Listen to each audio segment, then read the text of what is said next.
TED Talk, which is how to support a griever. What do I say? Woody Allen, the comedian, gave a very famous quote when he said, I don't want to achieve immortality through my work. I want to achieve immortality through not dying. I have bad... Ray, yeah? move to your left because we can't see them. There you go, better. I have bad news for Woody. Right now, the human race still has a 100% mortality rate.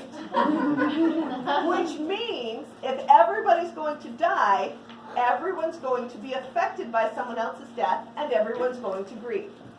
That means from the people who are the most important to you and closest to your heart to the stranger you meet on the street, you will be impacted by other people's deaths. And while some deaths and some griefs are very, very visible and open, when someone loses a parent or a spouse or a child, that's really obvious. A lot of grief is much less open. It's more invisible when someone's struggling with miscarriages or stillbirths, or even things that are not technically death, but still cause grief, such as a child with a disability, or someone being diagnosed with a chronic or terminal disease, or even children going off to college or getting married and your life changing. Even things that can be good can still have an element of grief to them. A lot of people are familiar with Dr. Elizabeth Kubler-Ross's theory about the 5 stages of grief.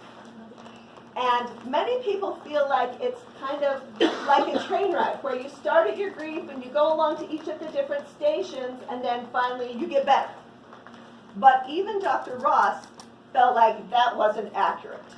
She felt like they are tools, and each of them are useful ways to help cope, but nobody goes through them in the same order. You don't have to go through one to get to another, and you may not even go through all of them at all, because everyone's grief experience is different, and there's no one right way or one timeline to grieve. So to support a griever, that makes it a little tricky. There's no easy button. There are 2 types of support for someone who's grieving, and the easy one is physical support. Things like taking in food, or making sure somebody has a ride to their chemo, or donating money when somebody has big medical bills. Maybe making sure a widow is invited to activities and not left alone and isolated. There's hygiene issues, making sure a family has clean, ironed clothes for a funeral. Or physical memories, making a scrapbook or a memory quilt. And these are important ways to support a griever, but they may not be the most important. The emotional support can possibly be even more important, but it comes with a big issue. What if you say the wrong thing? What if you stick your foot in your mouth? The problem is, there is no one right thing to say. However, there are a lot of wrong things. So, I'm going to give you some hints. Never ever say anything that starts with at least. Well, at least you're still young, you can have more children. At least you can get married again. At least she's not suffering anymore. They may be true. They are not helpful. Just don't say them. That's okay. It is important to realize that we need to focus on the person who is grieving, not on ourselves.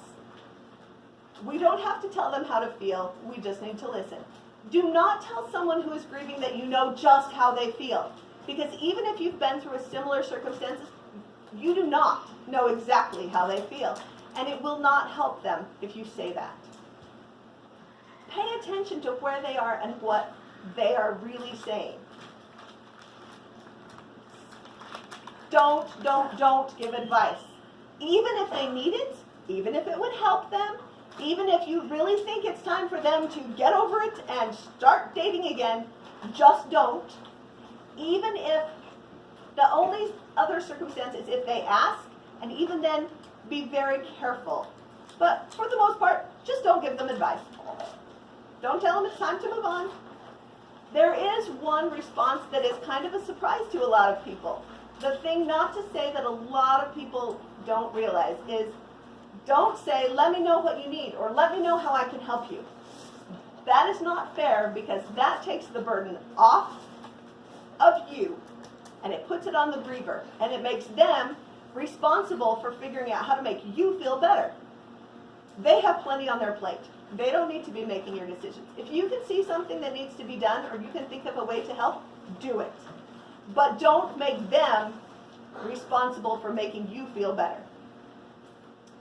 The real key to the whole thing is honesty and vulnerability. You need to be willing to be real. You need to be willing to say, I don't know what to do. I don't know what to say. But that's okay, I'm here for you. It's okay to not know the perfect thing to do. It's okay to do small things, because that's enough sometimes. So as you give physical support, you also need to give emotional support. And the most important thing is to listen. And to really, really listen without thinking of what you're going to say next, or nope, just listen to what they have to say. Even if they have to say it over and over again to process. Accept where they are. Even if it's messy or difficult or hard, that is a tremendous gift that you can give them. Just let them have their reality. Remembering that this person was important to them for a long time, and they don't just disappear from our lives because they aren't here with us. So remember birthdays, anniversaries, and talk about the person, because they're still an important part. Remember that life is not a Hallmark movie. Things just don't, poof, get better. Admit that it's painful, it's awkward, it can be messy and hard, and that's okay. And just allow them to have their feelings, even hard feelings, even feelings that aren't socially acceptable. Remember that feelings just are. There aren't good feelings or bad feelings. There are just feelings, and as long as we are allowed to accept them, admit we have them, and process them, we can heal a lot faster than if people expect us to put on a good face and look strong and not have to deal with it. We can't heal when we're dealing with those. Don't take away their reality. Don't deny where they really are. So, there are lots of things not to say, but there are things that you can say. You can say, I'm so sorry.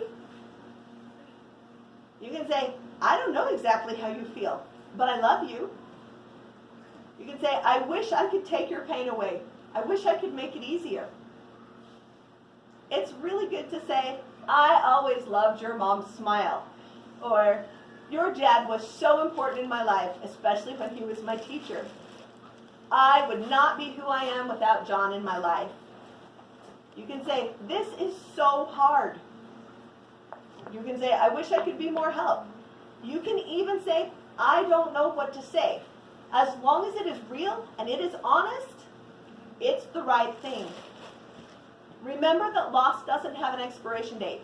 So even if there was something that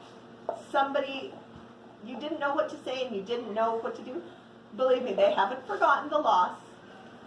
But it's okay to say, I didn't say anything because I didn't know what to do, but I'm here for you and I'm sorry.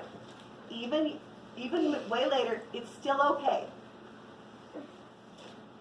Don't be afraid to ask about someone's condition more than once. Follow up.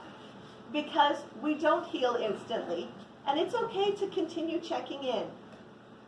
So, the point of this whole evening, what do you need to do now? What do you take away from this talk? The most important thing is, it's not about you. The best way to support a griever is to forget about yourself, forget about how it makes you feel, forget about that you're uncomfortable or things are difficult, and focus on them. Focus on what they need, on what they're really saying, and listen. It's okay if you look back and you think, oh man, I blew it. Be gentle with yourself, and be gentle with people whose hearts are in bad shape, which is everyone around you. So I challenge you to go forward gently and carefully, allowing people to be real and allowing yourself to be real with them. Thank you.